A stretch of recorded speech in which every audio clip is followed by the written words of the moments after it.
अजब ये दौर है, हर तरफ मौत का शोर है। अजब ये दौर है, हर तरफ मौत का शोर है। विज्ञान बेबस है, इंसान बेबस है, बलवान बेबस है। मौत, हाँ मौत ही तो सच है, और जिंदगी एक सर्कस है।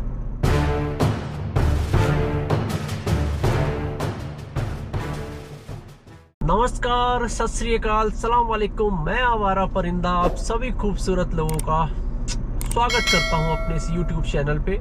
हम हिंदुस्तानियों के अंदर एक बात है कि हम लोग बहुत जल्दी ओवर कॉन्फिडेंट हो जाते हैं। चाहे वो खेल का मैदान हो, चाहे वो युद्ध का स्थान हो, और चाहे अपने दुश्मन को लेकर के हो।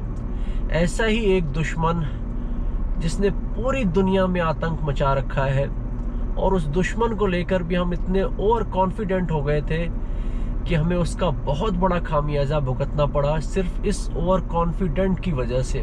1 महीने पहले हमने इतनी बुरी तरीके से मार खाई है इस कोरोना वायरस से, सिर्फ और सिर्फ अपनी लापरवाही की वजह से, अपने ओवर कॉन्फिडेंट की वजह से। क्योंकि हमने ये सोच लिया था कि ये दुश्मन तो हमसे डर के भाग गया है, वो छुप गया है, वो चला गया है, वो कभी वापस नहीं आएगा। लेकिन ये हमारी सबसे बड़ी गलती थी। हमने सोचा ये शायद हमारे हिंदुस्तान में नहीं आएगा, और इसने पलटकर हम पर ऐसा वार किया हम पे कि सब कुछ तहस नहस कर दिया। हमारी जिंदगी को रौंदते हुए चला गया। क्या आपको ऐसा लगता है कि हमारे समाज में आज भी नरभक्षी रहते हैं?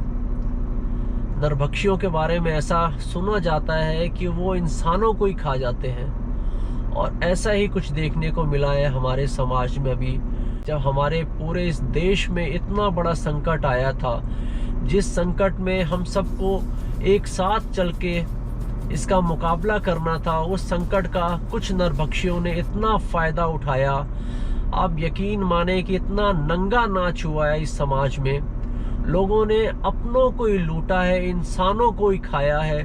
किसी ने दवाइयों के नाम पे, किसी ने इंजेक्शन के नाम पे, किसी ने बेड के नाम पे, किसी ने हॉस्पिटल के नाम पे इंसानों को ही लूटा है, इंसानों को ही खाया है। क्या हम ऐसे समाज में रहते हैं?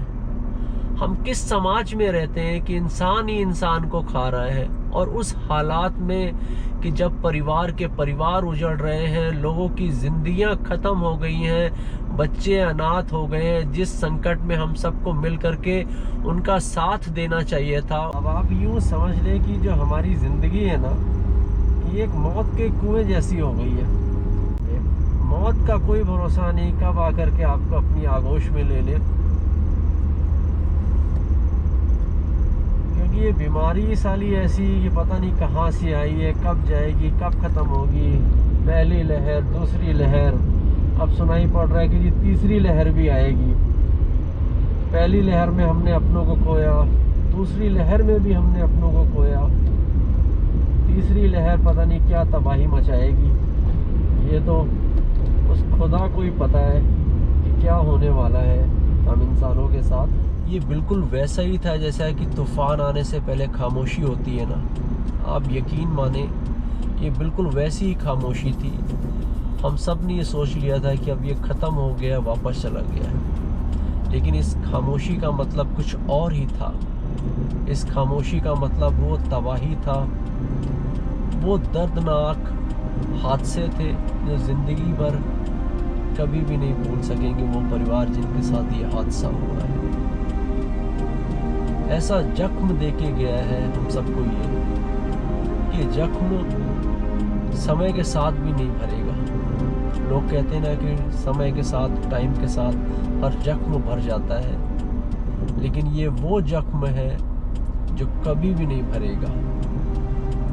क्योंकि ऐसी तबाही हमने पहले कभी भी नहीं देखी। परिवार के परिवार खत्म हो गए हैं, बच्चे अनाथ हो गए हैं, लोगों के जो कमाने का सहारा था फैमिली में, वो खत्म हो गए हैं। अब उनका परिवार कैसे चलेगा? कौन उनकी देखभाल करेगा?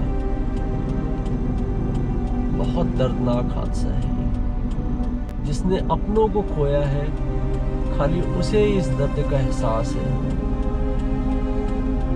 बाकी तो लोग सिर्फ बातें ही कर सकते हैं, सिर्फ शौक प्रकट कर सकते हैं, लेकिन जो असली दुख है, असली दर्द है, वो खाली उन परिवारों को ही पता है जिन्होंने इस हादसे में अपनों को खोया है। मैं ऊपर वाले से यही दुआ करता हूँ हमेशा कि उन परिवारों को इतनी हिम्मत दे कि वो इस दुख को, इस दर्द को कम कर सके। ख़त्म तो वो भी नहीं कर सकता है, ऊपर वाला भी, उनके इस दर्द को, लेकिन हाँ कम तो ज़रूर कर सकता है। उनको इतनी हिम्मत दे सकता है कि वो अपने इस दर्द को थोड़ा सा कम कर सके। फिर मुलाकात होगी आप सबसे, तब तक के लिए जय हिंद।